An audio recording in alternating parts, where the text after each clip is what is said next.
Hi, everybody. Welcome back to The Limit Breakdown, where we break down the latest in TV, movies, and everything going on in entertainment. I'm your host, Migs. I'm Sid.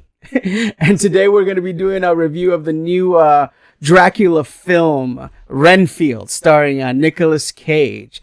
And our too long didn't watch review for Renfield is 3 Hearts. To start off, there was a good blend of horror / comedy.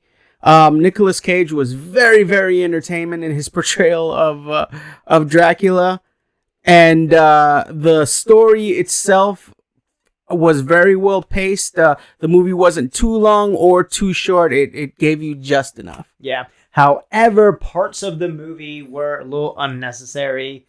There was no compelling characters overall, and Nick Cage, though performance was great, as Dracula, he didn't seem menacing enough. So that's why we gave it 3 hearts. Stick around after our intro for our deep dive review and spoiler-filled review of Renfield.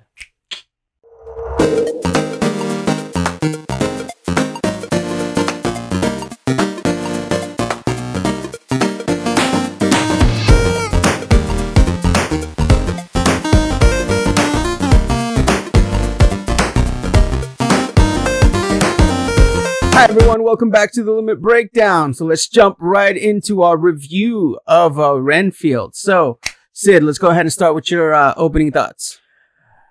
I was very skeptical walking into this movie. I didn't know how I feel because it didn't look appealing enough. But I was like, you know what? I'll give it a shot. And I wasn't disappointed, but I wasn't excited.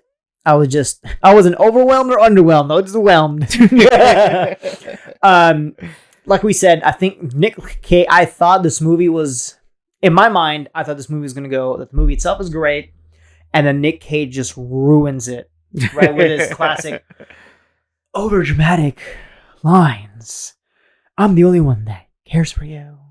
But, it was kind of reverse. He actually did a very entertaining job. He was very comedic. And I think maybe because of his last movie, the Massive Talent movie. Yeah. I think he's kind of understood his role finally. And he's like, I'm going to play it as a serious comedy. Mm-hmm. And he plays it just like that. And it was actually very, very entertaining. Like I said, that one scene where he's like, I'm the only one that cares for you. Yeah, he was just enough Nicolas Cage to where it wasn't like when there were parts where he needed to be over the top and he was completely over the top. Yeah. And then there were times where he reined it in and it was great.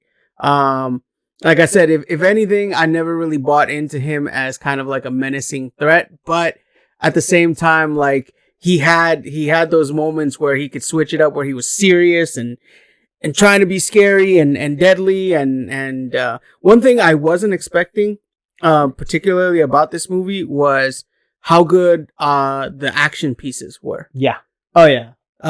At all. I was. I'll give you actually a perfect example. So on TikTok, they do these videos, and they'll play a background music to it, and every time I would watch it. And it'd be these crazy action sequences. And that's one of the reasons I was like, all right, I'll watch it. And it was surprisingly really good. And I like, certain action sequences, you want a little bit more realism. You want a little bit more realistic, like John Wick. Yeah. And sometimes you just want the guy to just completely demolish in the most brutal manner. And this was perfect, right? When you're like, when the main character is way more powerful than you expect, and, it was very entertaining. When he went on the bar scene, for example, right? Fantastic. I really enjoyed it. But yeah. Yeah, no, and even some of the gore, like for my taste, it was a little bit too much gore, but like it was unexpected. For sure. Yes, 100%. I was not expecting that. I think that's another reason why I didn't say the gore was negative, because I didn't expect there to be that much, or like it was like Quentin Tarantino level. Just oh god, it was ridiculous. I was over the not expecting. I think because of that, I enjoyed the gore because I wasn't expecting it. And it was and it still played into the whole comedic aspect of it. Like I think in one of the scene where they're fighting in like that motel, where like at one point he rips some guy's arms off and he's spraying all over the place, and then he uses the arms like makeshift spears and like impales somebody into a wall with it. Like that was just so ridiculous. There's a movie, I think it's called Ninja Assassin. I want to say, where he kills a guy with a carrot through his head or something. And it reminded me of that scene because it's just so ridiculously over the top. The gore in this reminded me, with its over the top sense, reminded me. I don't know if you've ever watched From Dusk Till Dawn.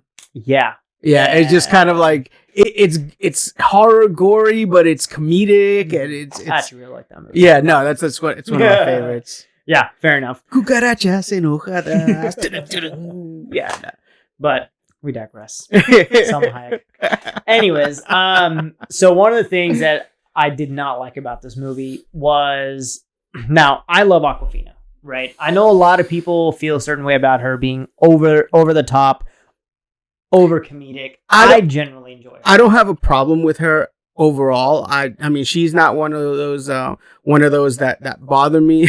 Nicole can't stand her for some reason. Linda hates Awkwafina. Yeah, Nicole can't stand her, but I mean, I think she was fine in this. I was a little bit surprised by how well she played into the action sequences. Now, I don't know if they just they had a really good stunt team and it made it seamless between the takes that she did and the ones that the stunt team did, but like I couldn't tell. Yeah. There weren't like any glaring cuts or anything like that. So I thought that was pretty cool. Yeah, I love Awkwafina in general. I thought she played herself. She plays herself. Right. And I thought she did a really good job. However, I did feel that her backstory was a little unnecessary. Like I understand adding a little depth to the characters. Yeah. Totally get it. And we did mention that there was no compelling characters, and to have a compelling character, you have to have their backstory. Mm-hmm. But to have a compelling character and have their backstory, you have to understand like, oh, well, because of their backstory, they're acting this way in the movie. Yeah. I think if you remove like 90% of her backstory, it wouldn't have changed the movie, and it wouldn't have changed my perception of that character. You know what really bothered me is the whole concept of like, she's trying to live up to the memory of her dad, right? And then her dad was like this unshakable, uncorruptible force in the police department, right? And then, but like, they basically made it seem like everybody was bought in that police department, like every last person. And Awkwafina's character was like the only one who was also incorruptible. And I'm like, I mean, I get what they were going for, but I'm like, okay, you could have made it. You didn't have to make it that like glaring, I guess. Yeah, I don't know. That's what I'm saying. Like, I understand, but it was just, I think it was a little too much, right? No, and I mean there were some characters that were just unnecessary, like the Lobos family, right? Like Teddy. Like the mother. The mother was completely unnecessary. Oh yeah. And like it's the most ridiculous scene. Yeah.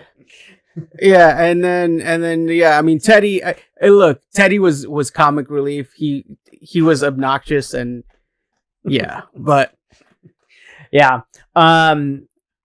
One more thing that I wanted to mention was I found it kind of comedic, and I thought this was actually pretty intelligent, that Renfield joins the support group for the abusive partners because he has an abusive partner, and the whole parallel of that was actually pretty comedic. Like, it was intelligent comedic. Yeah. And then closer to I think it was like mid-movie or almost the end of the movie, when Dracula finds out that he's doing this, and he goes and just decimates the entire support group. It was comedic, but at the same time, I was like, why? Like, I get it, but like... No. It was one of those things where it was unnecessary because, like, yes, the joke was funny when it was alluded to, oh yeah, these guys are talking about narcissistic people and, taking back your own power, but like, then it's actually Dracula. It's kind of like making a comparison and then having somebody slap you with it. Yeah. Because like the comparison was already there and they didn't need to slap us with it. Yeah. So there was a lot of moments in the movie where I thought there was like intelligent comedic moments like that, and then the very next scene or very down the road in the movie, it was just like, why? It could have been great. So I'm talking about Renfield himself, played by Nicholas Holtz, who famously was Beast from the new X-Men movies. Yes. As well as he played in Warm Bodies. Yes. I knew I recognized his pasty face from somewhere. I actually think he did a really good job. I genuinely enjoyed his character. I enjoyed him playing the character as well.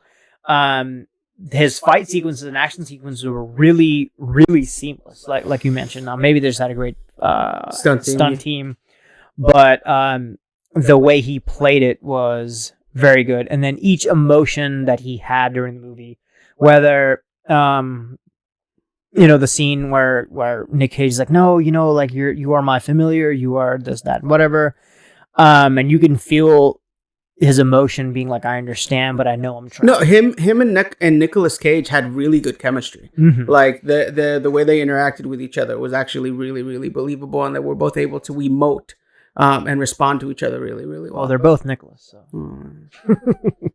fair. Those are my final thoughts. Yeah, I mean, overall, the movie was for lack of a better word, exactly what I expected it to be. It was entertaining. I never expected this to be like a cinematic masterpiece, but it was entertaining. It was a good hour and a half watch. Like I said, not too long, not too short. Had a couple chuckles. There's some good action pieces. Overall, I enjoyed it. I think a 3 heart rating is exactly right where it should be. Yeah, same. I surprisingly good movie. Was not. I think this, like I said, mentioned earlier, this movie knew what it was, and it played it off that. It was a horror, gore comedy film. Yeah. That was overall actually not bad. Yeah, and it was funnier than like you said, it was funnier than I initially expected it to be. So. Yeah. Those are our final thoughts on the movie. Let us know what you thought about Renfield in our comments below. I believe the movie is now streaming on Peacock. Yep. So you can go check it out yourself and let us know what you thought. And as always, don't forget to like, comment, subscribe. It helps us out with the algorithm. Let us know what you thought, if you agreed, if you disagreed, whatever you want to tell us. And stay tuned for more content. As always, we appreciate you guys. Catch you next time.